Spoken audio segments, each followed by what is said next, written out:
प्रश्न तुमचे, उत्तर आमचे. अचूक, निर्भीड आणि सडेतोड. लोकशाहीचा खरा मंत्र म्हणजेच न्यूज लोक.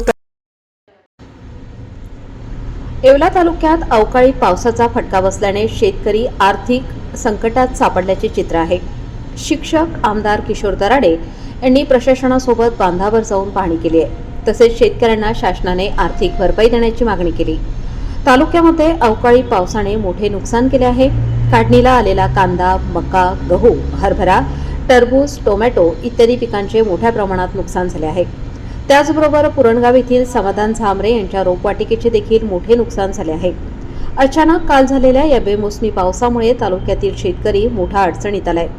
आधीच कुठल्याही पिकाला भाव नसल्यामुळे शेतकरी मोठ्या आर्थिक संकटांना तोंड देत होता. त्यात आता या अवकाळी पावसाचं मोठं संकट त्याच्यासमोर उभे राहिले आहे. काल झालेल्या या अवकाळी पावसामुळे शेतकऱ्यांचे मोठे नुकसान झाले आहे. पुरणगाव येथील समाधान झांबरे यांच्या रोपवाटिकेचे जवळपास 8 ते 10 लाख रुपये नुकसान झाल्याचे समोर आले आहे. घटनेची माहिती मिळताच शिवसेनेचे तालुका प्रमुख पांडुरंग शेळके पाटील यांनी प्रत्यक्ष जाऊन पाहणी केली.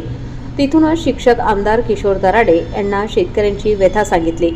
तात्काळ आमदार दराडे यांनी स्थानिक प्रशासनाला सोबत घेऊन पाहणी दौरा केला. या दौऱ्यामध्ये तहसीलदार आबा महाजन, तालुका कृषी अधिकारी शुभम बेरड यांच्यासह प्रशासनातील महत्त्वाचे अधिकारी उपस्थित होते. आमदार दराडे यांनी तात्काळ पंचनामे करून शेतकऱ्यांना मदत मिळाली पाहिजे असा अहवाल तात्काळ तयार करून वरिष्ठांना द्यावा अशा सूचना आमदार दराडे यांनी केल्या आहेत. तालुक्यातील ज्या भागात नुकसान झाले आहे त्या ठिकाणी आमदार किशोर दराडे व शिवसेना तालुका प्रमुख पांडुरंग शेळके पाटील यांनी स्वतः शेतीच्या बांधावर जात पाहणी करत शेतकऱ्यांना धीर देत सांत्वन केले. प्रशासनाकडून तात्काळ पंचनामे करून घेत शेतकऱ्यांच्या हाताला मदत कशी मिळेल यासाठी उपमुख्यमंत्री एकनाथ शिंदे यांच्याकडे देखील तालुक्याचा सविस्तर आढावा देणार असल्याचे दराडे यांनी सांगितले. न्यूज लोकतंत्र 18 साठी अयूब शहा, येवला.